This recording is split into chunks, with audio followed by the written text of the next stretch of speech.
We've previously mentioned the idea of nested numbers in the cardinality presentation, and this is also a term that more formally is referred to as hierarchical inclusion, so you may actually recall some of that from Math for Elementary Teachers coursework that you may have had, or math methods.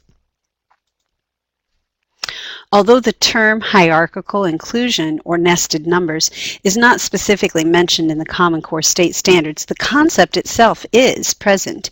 It's present in Part C of the Counting and Cardinality Standard 4. The idea that each successive number name refers to a quantity that is one larger is indicative that the child has grasped hierarchical inclusion. Although this may seem obvious to you, it is a big aha for children to make, and it is not the kind of understanding that can simply be told to students. It is an important mathematical relationship that must be constructed in the mind of the learner if they're to be able to use this understanding. So you may think that you've been successful if they mimic it back to you what you've told them, but until they can actually use it for themselves, they haven't grasped it. In addition to being named in the Common Core standards, the authors of the Common Core Math Standards also mention it in their companion document called Progressions, which spells out how the standards are related to other standards within a grade level and across grade levels. Here you see them expressly indicate that grasping the idea of nested numbers is expected for children exiting kindergarten. They actually tie this expectation to a grade 1 standard for counting on. In other words, they're communicating that if students haven't mastered this in kindergarten, they will struggle with the idea of counting on in grade 1. As you will see later in this presentation, understanding nested numbers is very important for being able to count on when applying it to a counting task. For the most part now, we are going to retire the term hierarchical inclusion because it's actually quite a mouthful, and we'll replace it with a more user-friendly nested numbers terminology. We can think of the idea similarly to nesting dolls or Matryoshka dolls. Each doll contains within it all of the dolls smaller than it. Numbers work the same way. When you count 1, 2, 3, 4, 5, you can think of that 5 as containing all the numbers before it, the previous 4, plus one more. Now I'm using this explanation for you to understand the term, but I'm not entirely convinced that bringing nesting dolls to class and showing it to your students will be at all helpful. That's more of a metaphorical connection that adults follow a little more easily than children. The idea of nested numbers is also addressed in the document called Mathematics Learning in Early Childhood, which was a pivotal document considered by the Common Core authors when they developed the early elementary mathematics standards. This document is in our resource library for this PD module if you would like to read more extensively about this concept. This diagram is actually taken from that document, and it shows the idea of nested numbers. As we count up, we're adding another item to our quantity, which is one greater than the previous value. Here you can see how each number contains all of the quantity below it. The idea of nested numbers is scalable. That is, we expect that this foundation should be robust enough that we can extend it as children's understanding of number grows to include teen numbers and higher multi-digit numbers. Here we see that children will come to recognize the teen numbers as containing an entire group of 10 and then the extra ones. If children have not yet constructed the idea of nested numbers for those numbers up to 10, in thinking about them as individual units, then it's unlikely that they will be able to access this idea, which is a group of 10 and the leftovers, and thinking about that particular nesting relationship. The tool that you see in this picture, the image, is actually a concrete representation that you will sometimes see in books or actual manipulatives, and its purpose is to support students in perceiving this idea of nested numbers. While the picture can be a useful support, it is critical to know that just seeing this representation is not the same as understanding the concept. Being able to give answers to teachers' questions that elicit the idea of one more for each number is also not sufficient to know whether they've grasped the idea. Children can become very skilled at giving us the answer that they know we want to hear, even if they don't really understand it. Therefore, we need to be pretty careful in how we make judgments about students' understanding. What I mean by this is that we need to think about whether children have this idea in their own interpretation of number. Have they themselves constructed the meaning of nested numbers, or have they just figured out how to give us the answer we want to hear for a particular task? We need to grapple with this struggle when we're thinking about assessment.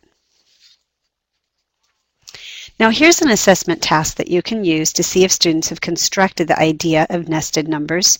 If you choose to use it as an assessment task, however, then you actually need to completely reserve it only for use in assessment. It cannot become an instructional task, or else you can never use it for assessment again, because their experience with the task will actually give you a false result.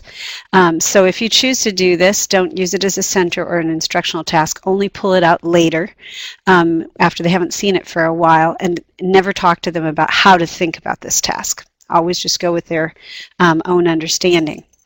By avoiding telling children anything about strategies and about how to do this task, then you'll be able to maintain its assessment value, because the students will not be trained to give you the answer you want to hear. You can use other activities as instructional tasks. Okay, so let's take a look at this task. Show the learner several towers as shown in the picture. You'll notice that each of those towers varies by 1. You would expect the child to count the cubes for the first tower when you ask them how many are in the blue tower. But you'll be very interested primarily in terms of this assessment in how they count the remaining towers. Do they start over counting by ones, or are they able to use the idea of nested numbers to move forward and backward from that point? Record some data and then check back with them later in the year to see how they're doing if they were unable to be successful with this task earlier. Clearly, this task would be inappropriate if you already know that they do not have an appropriate number word list for numbers up through 10. Most entering kindergarten children do, but if they don't, that would prohibit you from even thinking that this might be an appropriate task to give them. So I mentioned that you could choose different tasks as instructional tools rather than the assessment that I just suggested. When you choose tasks to support the construction of nested numbers, look for tasks that can support them in this one more, one less idea without telling them what to notice. The task will be useful if it can be used to elicit the student's own ideas. If you focus on telling the students what to get out of an activity, you run the risk of having them just parrot back to you what you want them to say, and you will think that they have actually grasped it when they can parrot it back to you, and you will not necessarily realize whether they truly have the underlying relationship for themselves. So what kind of tasks could do that? Draw their attention to the one more, one less without you saying, hey, notice this. Well, here's a sample idea that could be used to start a dialogue with students about number relationships. This idea is adapted from mathematics their way. In the example, 4 cubes are shown, but you can choose a target number that makes sense for your learners. Ideally, this task would be done with a small group of learners who you have identified as being ready to grapple with the idea of nested numbers. The child understands that counting is quantifying, and also they should have one-to-one correspondence for the target number being used. So these are this is characteristics of the group that you would choose to target with this activity. The idea of cardinality, nested numbers, and subitizing are related to one another, and the children grappling with these ideas benefit by coming at them in multiple ways. Therefore, your learners who are actively constructing these concepts without yet having achieved mastery are most likely to benefit from this task. So as you can see, the target number of objects are put under a cup, and then 1 cube is taken out from under the cup and put on top. Finally, the cup is lifted so the child can see how many is under the cup as well as on the top, and then they state how many they have. The instructions are listed here, and you are encouraged to pause the presentation if you'd like to take some notes about that. Now the task itself is extremely simple. So the power is, the task just serves as an anchoring situation for the really powerful thing, which is the dialogue that goes along with it.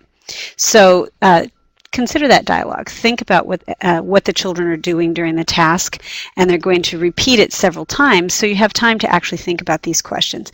Also, how many cubes do you have? How many cubes do you think you'll have under the cup if we just put one on top? What makes you think so? So before you pull one out, you can say, well, can you predict how many you will have if we put one on top? They can test that idea. Anyone have a different idea? What did you actually find out? Was that true? These kinds of questions don't come straight out and say it's always one less, but get the students grappling with the actual concept.